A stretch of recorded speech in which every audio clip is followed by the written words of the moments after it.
नमस्कार विद्यार्थी मित्रांनो. माझ्या YouTube चॅनलमध्ये मी तुमचं सहर्ष स्वागत करीत आहे.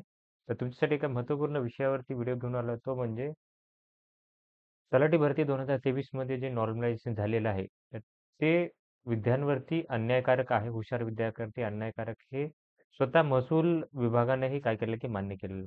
तर त्याच्या संदर्भात त्यांनी काय केलं, की सकाळी ट्विट केलं होतं हे. बघा, सामान्यीकरण हुशार मुलावरती अन्याय असं ट्विट केलं होतं आणि ही काय केलं होतं, की पोस्ट टाकली होती. आता हे ट्विट त्यांनी काय केलं, की तो डिलीट केलं. मी तुम्हाला ते दाखवेल. बघा, हे आहे त्यांचं हँडल. ऑलरेडी इथे एक ट्विट होतं. त्यांनी काय केलं, की ते ट्विट डिलीट केलेलं आहे. बाकी ट्विट आता सध्या वेगळंच केलेलं आहे 4 तासापूर्वी. ते ट्विट होतं ते त्यांनी काय केलं, की डिलीट केलेलं आहे. बघा, तर हे ट्विट होतं ते काय केलं त्यांनी डिलीट केलेलं आहे. तर मुद्दा असा आहे, की आता यांनाही कळून चुकलेलं आहे, की जे सामान्यीकरण जे आहे, जे नॉर्मलायझेशन आहे, ते चुकीचं आहे. आता का त्याचं त्यांनी एक्सप्लेनेशनही दिलेलं आहे इथे.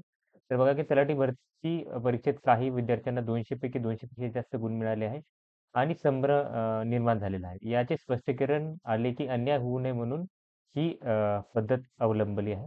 परंतु गुणांच्या सामान्यीकरणापेक्षा प्रश्नाचे काठिण्य त्याचे सामान्यीकरण केले असते, तर हा गोंधळ जो आहे तो उडला नसता. तसेही गुणांचे सामान्यीकरण हे म्हणजे हेच आहे. त्याच्यानंतर जर बघाल तर काय केलं, की हे कारण हे ऐकून शिफ्ट ऐकून परीक्षार्थी अधिकतम गुण, निम्नतम गुण, मिळवलेले गुण यावरून काढले जाते. परंतु परीक्षेची पूर्वतयारी असलेल्या आणि पूर्वतयारी नसलेल्या ते सुद्धा काठिण्य पातळी महत्त्वासाठी अधिक महत्त्वाची आहे.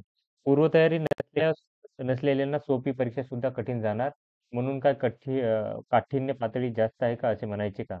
त्याच्यानंतर जर बघितलं तर प्रश्नपत्रिकेतील प्रश्नांच्या काठिण्यतेचे नॉर्मलायझेशन केले तर मात्र काठिण्य पातळी सारखीच होईल. प्रत्येक शिफ्ट पर्सेंटाइल काढायचे असेल तर प्रत्येक प्रश्नपत्रिका समान काठिण्य पातळीची असावी. म्हणून सामान्यीकरण पद्धत ही परीक्षार्थ्यांसाठी काय आहे, की अन्यायकारक आहे. ते हे प्राध्यापक भास्कर सोनूने वाशिम यांनी सांगितलेलं आहे.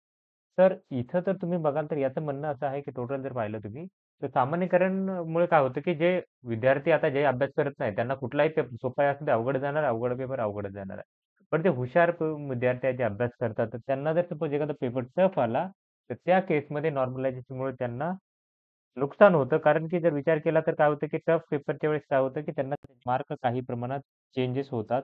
काही सोप्या ज्यांना टफ पेपर असतो, त्यांचे काय करतात, की पेपरचे मार्क वाढतात काही प्रमाणात. त्याच्यानंतरनं असे वेगवेगळे तर्क होतात त्याच्यामध्ये. म्हणजे कधी-कधी वाढतातही, कधी-कधी कमीही होतात. तर त्यामुळं जे टॉपर आहेत, जे हुशार विद्यार्थी आहेत, त्याच्यावरती काय होतं, की अन्याय होतो या पद्धतीमुळे. तर नॉर्मलायझेशन करायचं असेल तर सेक्शन वाईज नॉर्मलायझेशन केलं पाहिजे, जे की IBPS वगैरे करतं. ज्याच्यामध्ये काय करतं, की म्हणजे जसे हे आहेत जनरल अवेअरनेस असतील सेक्शन, त्याच्यानंतर मेंटल एबिलिटीचं सेक्शन असेल, त्याच्यानंतरनं अ, हे बाकीचे सेक्शन असतील, तर त्या सेक्शननुसार त्यांनी काय केलं, इंग्लिश असेल, मराठी असेल, तर सेक्शननुसार हे केलं नॉर्मलायझेशन केलं, तर विद्यार्थ्यावरती लॉस जो आहे तो कमी होतो ॲज कंपेअर टू हे सगळं मिळून नॉर्मलायझेशन होतं, जे की TCS मार्फत केलं जातं. तर ह्यापैकी अशी अपेक्षा आहे, की यांनी जे नॉर्मलायझेशन आहे ते बदललं पाहिजे आता. आता माहिती नाही हे काय करतात, बट नॉर्मलायझेशन माझं पर्सनल मत आहे, की यांनी बदललं पाहिजे लवकरात लवकर. तर ही माहिती होती. तर अशाच महत्त्वपूर्ण माहितीसाठी माझ्या चॅनलला सबस्क्राईब करा, व्हिडिओला लाईक करा आणि इन्फॉर्मेशन मित्रांसोबत शेअर. धन्यवाद.